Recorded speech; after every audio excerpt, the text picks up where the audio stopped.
नमस्कार मित्रों, मेरा नाम है मुनाल पटेल और आज हम देखेंगे 26 दिसंबर शनिवार के इंडियन एक्सप्रेस में मुझे एग्ज़ाम के लिए काम की चीज़ें क्या लगी। आप जानते हैं अखबार जो लिखा जाता है, छपा जाता है, वो तो पिछली शाम से काम शुरू होता है उनका। लेकिन पिछली शाम तो 25 दिसंबर थी, तो लगता है ये इंडियन एक्सप्रेस के सब जर्नलिस्ट, कंटेंट राइटर, स्टाफ वो सेलिब्रेशन के ही मूड में थे, तो कुछ खास आज एग्ज़ाम पॉइंट ऑफ व्यू से लिखा नहीं गया, ऐसे टाइम पास में न्यूज़पेपर बना के छाप दिया है। पेज 1 पे देखें, आईएएस एग्ज़ाम के लिए कुछ काम का नहीं, वही सब किसान कोरोना लव जिहाद जारी है। हालांकि नॉन आईएएस एग्ज़ाम के लिए एक person in news, Arya Rajendran एक 21 साल की लड़की जो केरला के थिरुवनंतपुरम की मेयर बनने जा रही है और शायद वो भारत की सबसे यंगेस्ट नौजवान मेयर होगी। पेज 2 अनुसंधान कुछ काम का नहीं आज। पेज 3 स्टेट स्पेसिफिक न्यूज़ में भी कुछ काम का नहीं आया। पेज 4 में भी स्टेट स्पेसिफिक न्यूज़ कुछ काम का नहीं, सिवाय कि आप गुजरात में रहते हैं, जीपीएससी की तैयारी कर रहे हैं, तो AIIMS, all India institute of medical sciences, वैसे तो दिल्ली में था, लेकिन फिर भारत सरकार की कोशिश रहती है कि हर राज्य में कम से कम एम्स जैसा एक एक इंस्टीट्यूट होना चाहिए। तो गुजरात में किधर बन रहा है? जवाब है अहमदाबाद में नहीं बन रहा, राजकोट में बन रहा है। तो इसी तरह आपके राज्य में कहाँ पर बन रहा है वो थोड़ा पता होना चाहिए, एक तो अपने यूपीएससी इंटरव्यू के लिए और दूसरा अपनी स्टेट सर्विस एग्ज़ाम के लिए। फिर कुछ हेरिटेज ओलंपियाड की बात चले, लेकिन ये कोई प्राइवेट छोटी मोटी संस्था ही करिए, कोई बहुत बड़ी मिनिस्ट्री ऑफ कल्चर नहीं करवा रही कि हम काम धंधा छोड़ के इसको तैयार करें। पेज 5 भी सरकारी विज्ञापन कुछ काम के नहीं। पेज 6 कॉलम्स में लेफ्ट साइड पर जो छोटे छोटे 2-2 पैराग्राफ के कॉलम होते हैं, उसमें आज कुछ भी काम का नहीं। वही सब फार्म लॉज के बारे में, सिस्टर अभया के जस्टिस के बारे में, और एक उर्दू पोएट शमसूर रहमान फारूकी जिनका देहांत हो गया, उनकी श्रद्धांजलि column. Exam point of view से कुछ बनता नहीं। पेज 6 बड़े कॉलम में पेज व्यूज़ के सरताज प्रताप बानू मेहता की कॉलम। ये प्रताप बानू मेहता कुछ महीनों पहले एक कॉलम लिखी थी कि जुडिशियल बारबारिज्म, न्यायिक क्रूरता हो रही है, जैसे वो प्रशांत भूषण, कुणाल कामरा जैसे लोग जो सुप्रीम कोर्ट के बारे में कुछ लिखे और फिर कंटेम्प्ट की कार्रवाई हो, कोर्ट की अवमानना, तो उन सब के बारे में उन्होंने लिखा था ये न्यायिक क्रूरता चल रही। तो उसके बाद उसके रिएक्शन में बहुत सारे दूसरे कॉलमनिस्ट ने कि हाँ ये सही है या ये गलत है करके, तो समझो 10 हफ्ते तक तो इंडियन एक्सप्रेस पेज व्यूज़ ही बटोरता रहा कि कुछ नया ढूंढने की ज़रूरत नहीं, सामने से कॉलमनिस्ट रिएक्शन कॉलम लिखते रहे। अब ऐसी आज एक और कॉलम लेकर आए हैं प्रताप बानू मेहता, मेरिट और रिजर्वेशन के बारे में। असल में लंबी चौड़ी कॉलम में मुद्दा कुछ खास है नहीं जो हम पहले से नहीं जानते। आप जानते हैं रिजर्वेशन सेंट्रल गवर्नमेंट के रिक्रूटमेंट में, सेंट्रल गवर्नमेंट के सब कॉलेज एडमिशन में schedule caste 15%, schedule tribe 7.5%, OBC में नॉन क्रीमी लेयर उसका 27%, और फिर एक नया भी रिजर्वेशन आया था कि जनरल कैटेगरी के अंदर इकोनॉमिकली वीकर सेक्शन, आर्थिक रूप से पिछड़ा वर्ग, उसका 10% रिजर्वेशन। तो मान लीजिए ऐसी कुल मिलाकर 100 सीट हैं, किधर एडमिशन देना है, किधर नौकरी में रिक्रूटमेंट है, तो इन सब रिजर्वेशन को माइनस करें तो फिर अनरिजर्व्ड सीट कितनी बचती है? अराउंड 40.50%। तो चलिए एग्जाम्पल के लिए समझ लो 40 सीट ही है, तो 100 में से 40 सीट कैसे भरनी है हमने? अनरिजर्व का मतलब ऐसा नहीं कि वहाँ पर सिर्फ ब्राह्मण और क्षत्रिय को ही लिया जाएगा ना। सबसे पहले आपने प्योर मेरिट लिस्ट बनाना है, मार्क्स के हिसाब से डिक्रीजिंग ऑर्डर में। अभी उसमें समझो कि पहले नंबर पर आए कोई ओबीसी कैंडिडेट, तो आपने उसको अनरिजर्व सीट में लिख देना है। ऐसा करते करते आप पहली 40 सीट भरो और उसके बाद रिजर्वेशन के हिसाब से जो ब्लॉक बनते जाएं तो उसमें ओबीसी वाले उनके 27 भरो। अब ऐसा हो सकता है कि क्योंकि एक ओबीसी उम्मीदवार जो अनरिजर्व में काउंट हुआ, तो दूसरा एक नीचे से ऊपर आ जाएगा 27 में, तो 27 + 1 यानी कितने? 28 लोग ओबीसी से सिलेक्ट होंगे। तो जब मेरिट भरा जाता है तो वो ये प्रक्रिया से होता है, यानी कि जो अनरिजर्व्ड या जिसे हम कहें ओपन कैटेगरी या जनरल कैटेगरी, वो ऐसा नहीं कि वो ब्राह्मण क्षत्रिय का एक्सक्लूसिव कोटा है। कंट्रोवर्सी इसलिए चल रही थी कि क्योंकि उत्तर प्रदेश में कोई कांस्टेबल की रिक्रूटमेंट में उन्होंने जो मेरिट लिस्ट बनाया वो कुछ इस तरह से बन गया कि ये जो 40% होंगे उसको उन्होंने एक्सक्लूसिव कोटा मार्क कर दिया ब्राह्मण, क्षत्रिय और दूसरे जनरल कैटेगरी के लिए, और बाकी के तो सम कंट्रोवर्सी हैड कम। और उसका फिर जजमेंट आया Saurav Yadav versus state of Uttar Pradesh. तो सुप्रीम कोर्ट ने उसमें यही बात की जो मैंने अभी आपको बताई कि जो जनरल कैटेगरी है वो अपर कास्ट का रिजर्वेशन नहीं है, वहाँ पर सभी को काउंट किया जाएगा क्योंकि वो अनरिजर्व्ड कैटेगरी है। और फिर यहाँ प्रताप बानू मेहता ने सब उसकी क्या समस्या है वो चर्चा की है। पहले तो मेरिट बनाना आसान था, नए सिस्टम में चुनौतियाँ कुछ ऐसे आती है कि हॉरिजॉन्टल रिजर्वेशन, खास करके कि बहुत सारे राज्यों में सिस्टम ऐसी होती है कि ये सब तो रिजर्वेशन होगा ही, इन एडिशन महिलाओं के लिए मान लीजिए 30% हॉरिजॉन्टल रिजर्वेशन। तो फिर वो जब आप बनाने की मेरिट कोशिश करें तो उसमें बहुत जगह पर कुछ कॉम्प्लेक्सिटी आती है कि या तो जो मेरिट बना रहा है उस क्लर्क को नियमों का ठीक से पता नहीं, या उसको वो एक्सेल फाइल ठीक से बनानी नहीं आती, या फिर कुछ जगह बस कि ऐसा ही कुछ करना है ताकि वो रिक्रूटमेंट ख़त्म ही ना हो पाए। खैर इस पर पूरी उन्होंने लिखी है कॉलम। इसमें कुछ ऐसा दिल बाग बाग हो जाए या यूपीएससी एग्ज़ाम में पूछा जाए ऐसा है नहीं, क्योंकि जो नियम है वही है और सुप्रीम कोर्ट ने कहा हाँ वही नियम है, तो बात ख़त्म। लेकिन मैंने आपको बताया पेज व्यूज़ के सरताज हैं, तो अब इन्होंने ये लिखा है तो इसके काउंटर में बहुत सारे दूसरे कॉलमनिस्ट नहीं ये सही है, नहीं ये गलत है करके 10 हफ्ते तक हो सकता है यही कॉलम चलती रहे। तो मैं आज आपको बता देता हूँ कि ये कुछ काम का नहीं। हालांकि आप में से कुछ लोग बहुत ज़्यादा भावुक होकर रिजर्वेशन के विषय पर नीचे कमेंट्स में लिखना शुरू करेंगे, तो जो मैंने कल बताया था वो आज फिर बताता हूँ। इसमें भावुक होने का कोई मतलब नहीं, हम लोग इधर परीक्षा पास करने आए, तो भाई पढ़ के आगे बढ़ो, जो काम का है तो पढ़ो। ये कांग्रेस बीजेपी रिजर्वेशन होना चाहिए नहीं होना चाहिए, उसका कोई आपके कमेंट लिखने से क्या फ़र्क पड़ने वाला है, कुछ फ़र्क नहीं पड़ने वाला। So better we focus on the exam and move on. Pakistan के कॉलमनिस्ट खालिद अहमद, तो वो क्या लिखेंगे, पाकिस्तान के बारे में कुछ लिखेंगे, वो कुछ पढ़ना नहीं, छोड़ो उसको, आगे बढ़ो। फिर हम चले पेज 7। कुछ हफ्ते पहले मैंने आपको बताया था नेशनल फैमिली हेल्थ सर्वे, राष्ट्रीय परिवार स्वास्थ्य सर्वेक्षण, उसके आंकड़े आए और उसमें पता चला कि बच्चों में कुपोषण की समस्या बढ़ी है। और मैंने आपको बताया था कि जब भी इंडियन एक्सप्रेस के पास कॉलम में लिखने के लिए कुछ नहीं होगा तो इसी को याद करके बहुत चिंता का विषय करके एक एक कॉलम छाप देंगे। आज ऐसी कॉलम सुरजीत बल्ला ने लिखी है। अब तक जिन लोगों ने कॉलम लिखी थी उन्होंने सब ऐसा लिखा कि बहुत चिंता का विषय है। सुरजीत बल्ला कुछ सिलेक्टिव आंकड़े दिखा के ये बताना चाहते हैं नहीं नहीं ये वाला आंकड़ा देखो, ये वाला आंकड़ा देखो, उस हिसाब से पहले से थोड़ा इम्प्रूवमेंट आया है करके उन्होंने पूरी चीज़ लिखी है कि ये जो फैमिली हेल्थ सर्वे में नेगेटिविज्म फैलाया जा रहा है कि बच्चों का कुपोषण बढ़ा है, लेकिन सामने महिलाओं में ये इतना अच्छा हुआ है, बच्चों के ये हेल्थ इंडिकेटर्स में ये अच्छा हुआ है करके सब लिखे, लेकिन कुछ काम का नहीं भाई, छोड़ो। यूपीएससी प्रीलिम में जो एमसीक्यू पूछे जाते हैं तो उसमें ऐसा नहीं कि सरकार का कुछ गंदा दिखे, ऐसा कोई आपको हाईलाइट करने को कि क्या हुआ है। तो नेशनल फैमिली हेल्थ सर्वे में ऐसे जो गंदे आंकड़े होंगे, मतलब जहाँ पर ख़राब दिखता हो, तो ऐसा वो यूपीएससी उसका बना के कुछ पूछने वाली नहीं। हमारे लिए उपयोगिता कहाँ तक है भाई, मेंस में कुछ हम जवाब लिख रहे हैं और वहाँ हमने चिंता व्यक्त करनी हो कि बच्चों में कुपोषण बढ़ रहा है जिसके चलते उनकी अच्छी पढ़ाई नहीं हो पा रही वगैरह, तो आप एक आध दो आंकड़ों को कोट कर सकते हैं। Otherwise don't waste so much time in this thing. Page 7 पर दूसरा कॉलम है पद्मप्रिया और मानसी। इन्होंने लिखा है कि कैसे अलग अलग आर्टिस्ट उनको कोरोना के चलते दिक्कतें आ रही क्योंकि वो अपने स्टेज शो वगैरह नहीं कर पाते। तो वो तो एक दो लाइन में समझने की चीज़ है, इतनी बड़ी कॉलम हमें पढ़े तो एग्ज़ाम के लिए काम की नहीं। तीसरा कॉलम राहुल त्रिपाठी, गोवा को पोर्टुगीज से आज़ादी मिले 60 ईयर्स हुए। उसके बाद आज गोवा की परिस्थिति क्या है, उसकी इकोनॉमी कैसी है, वहाँ पर पॉलिटिक्स कैसा है, वहाँ पर माइनिंग और एनवायरनमेंट के मसले क्या हैं, वो सब इन्होंने लिखा है। अपने लिए कुछ काम का नहीं, लेकिन आप गोवा से बिलोंग करते हैं तो यूपीएससी इंटरव्यू में कुछ पूछा जाए आपके राज्य में क्या चल रहा है, तो ये सब चीज़ों को आप पढ़िए, थोड़ा अंदाज़ा आए। फिर चले पेज 8। कल मैंने आपको बताया था एक भीमा कोरेगांव इवेंट, और वो जनवरी में होने वाली थी, लेकिन उनके डिस्ट्रिक्ट कलेक्टर ने वहाँ पर कर्फ्यू लगा के रखा है ताकि कुछ सौहार्द बिगड़े नहीं। लेकिन उद्धव ठाकरे सरकार वो चाहती है वहाँ पर जाके हम कुछ कार्यक्रम करें, तो हाईकोर्ट में उसका केस चल रहा है और जजमेंट आया नहीं आया। भाई ये सब मैंने पहले भी बताया था, ये कुछ काम का नहीं, छोड़े से। पेज 8 पर एक फोटोग्राफ दिया है कलकत्ता में क्रिसमस सेलिब्रेशन के बारे में। वैसे कि क्रिसमस बहुत खुशी का दिन है, लेकिन इधर जो फोटो दिखाया गया है वो बहुत ही चिंता का विषय। इतने सारे लोग जमा हो गए हैं, मास्क नहीं पहना, सेल्फी ले रहे हैं। भाई ये सबको लगता है कि कोरोना की कोई चिंता ही नहीं।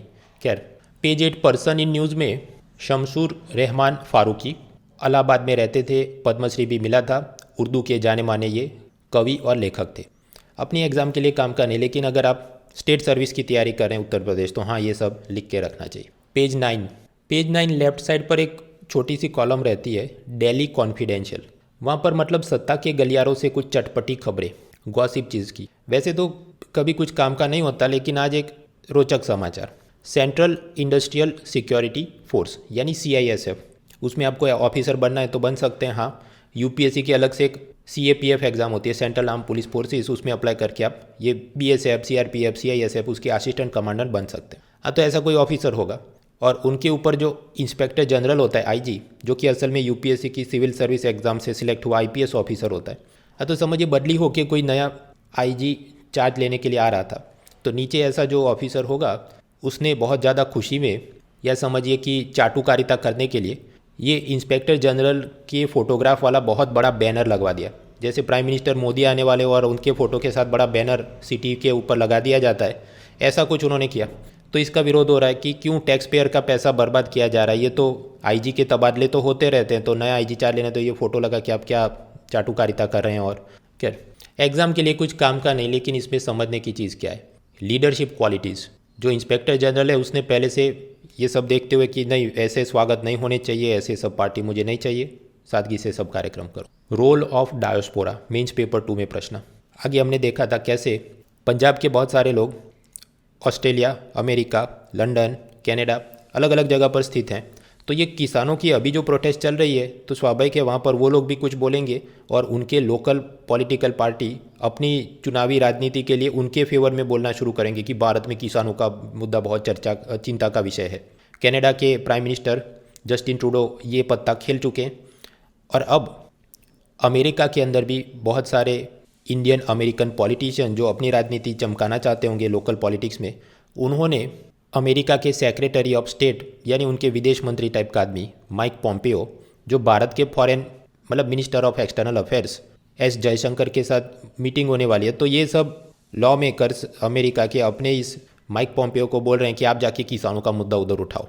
अब हो सकता है वो उठाएंगे तो फिर ये वापस कुछ उसकी कमेंट्री शुरू कर देंगे कि ये भारत का आंतरिक मसला है और इसमें दखल नहीं देना चाहिए। ये कुछ काम का नहीं, एक लाइन में पता होना चाहिए रोल ऑफ डायोस्पोरा के चलते ये सब हो रहा है।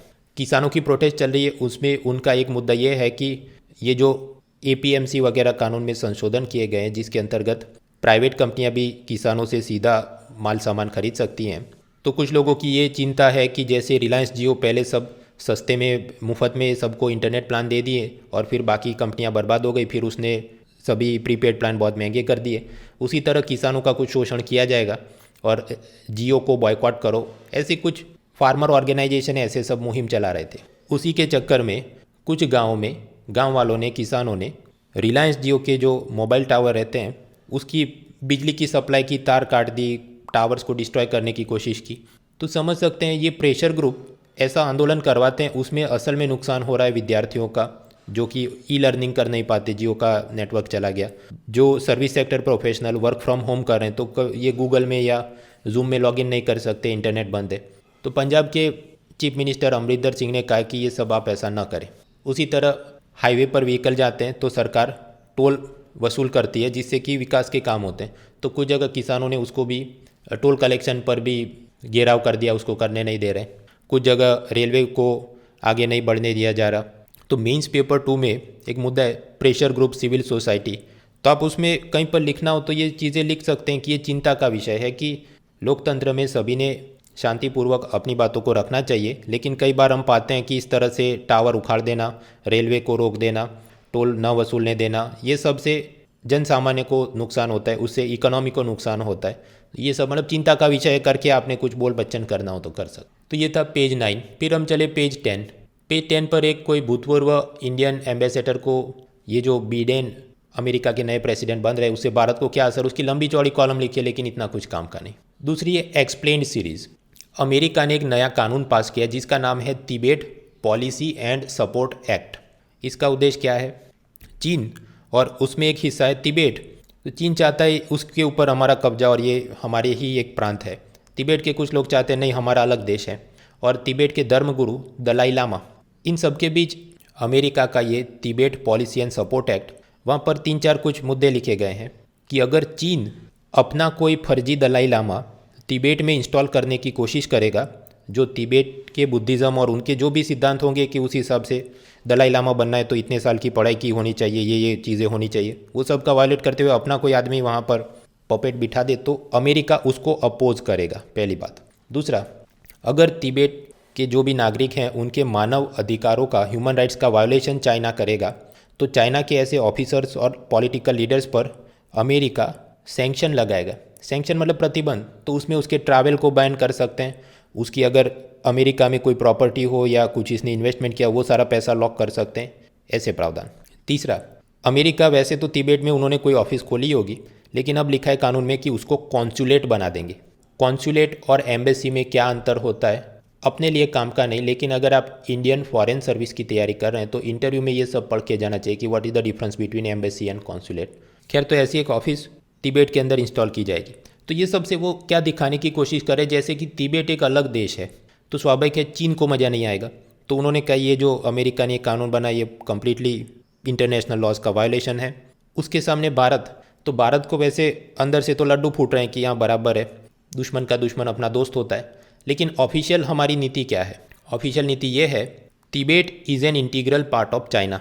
तिबेट चीन का हिस्सा है, तिबेट को हम अलग देश नहीं मानते।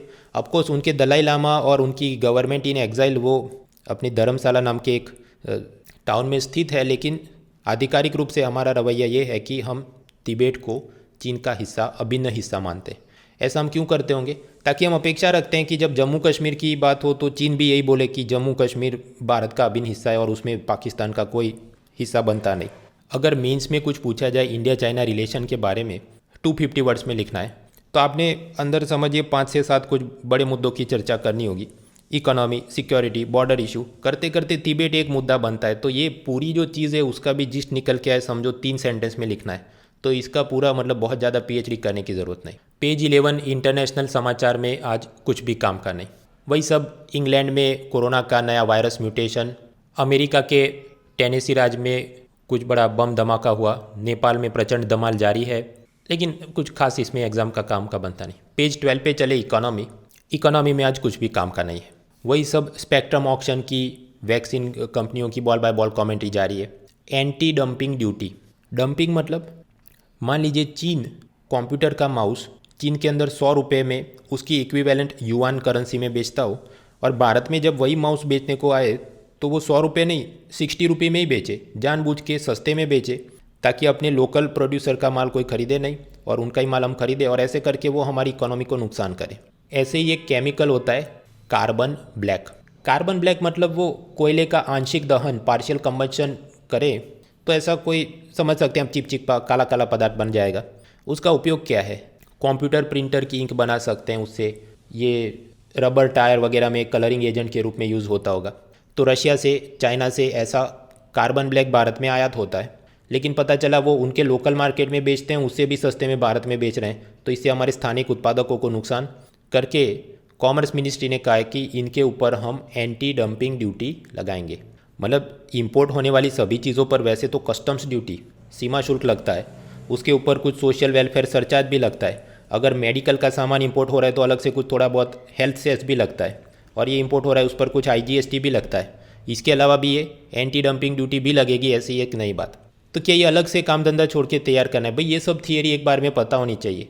अभी कोल्टार पे लगा या कंप्यूटर के माउस पे लगा, ऐसी ball by ball commentary not important.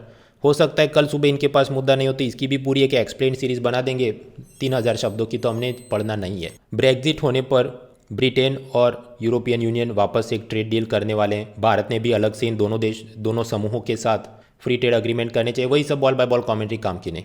Page 13 और पेज 14 स्पोर्ट्स में आज कुछ भी काम का नहीं। तो ये था शनिवार का न्यूज़पेपर।